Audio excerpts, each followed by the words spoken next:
Dieu a dit dans le Coran, ô femmes du prophète, vous n'êtes comparables à aucune autre femme. Si vous êtes pieuses, ne soyez pas trop complaisantes dans votre langage, afin que celui dont le cœur est malade ne vous convoite pas, et tenez un langage décent.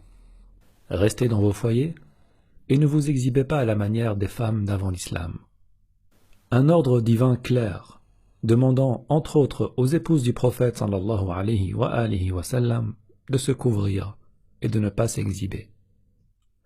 Sahih al-Bukhari, volume numéro 1, narration numéro 251. Récit d'Abu Salama. Nous nous trouvons ici dans l'ère post-prophétique, c'est-à-dire après le décès du messager sallallahu alayhi wa sallam. Un jour, j'entrai chez Aïcha en compagnie de son frère de lait, qui l'interrogea sur la grande ablution pratiquée par l'envoyé de Dieu sallallahu alayhi wa sallam. La narration ne s'arrête pas là, mais elle suscite déjà plusieurs interrogations.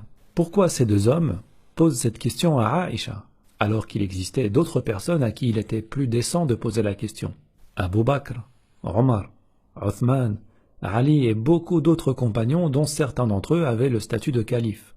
Qu'ils soient légitimes ou pas, n'est pas la question dans cette vidéo. Pourquoi donc préférer poser cette question à une femme, et pas n'importe laquelle?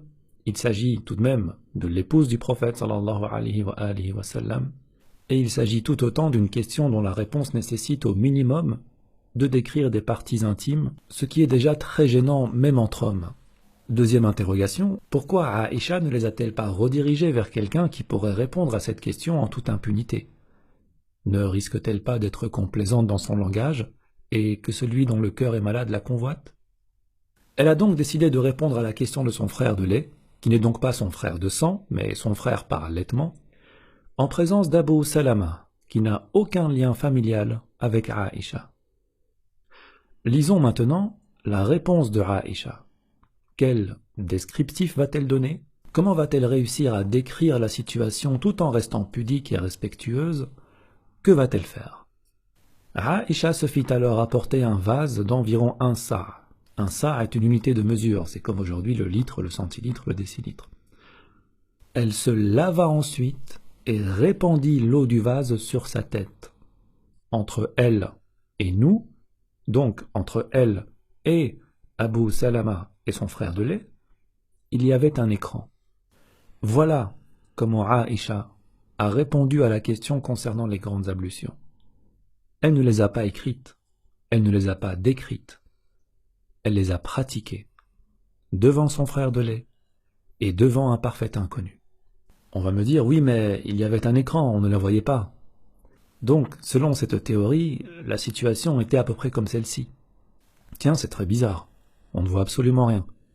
Il aurait été impossible à ces deux hommes d'obtenir une réponse à leur question si l'écran n'était pas au minimum, je dis bien au minimum, semi-transparent.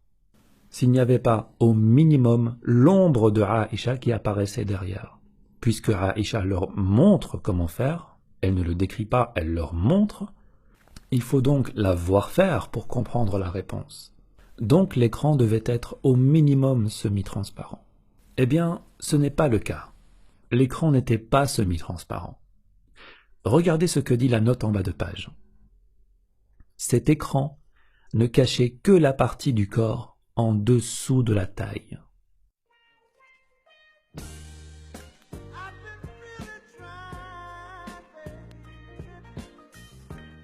C'est-à-dire que la tête était visible, que les épaules étaient visibles, les bras étaient visibles, la poitrine était visible, le ventre était visible, topless. Il n'y avait que les parties intimes, les jambes, les mollets et les pieds, qui étaient dissimulés derrière cet écran. Elle se versa de l'eau sur sa tête, ce qui veut dire que l'eau coulait ensuite tout le long de son corps. Tout ceci sous le regard concupiscent d'Abu Salama et de son frère de lait. Voilà un parfait exemple de la pudeur de Aïcha.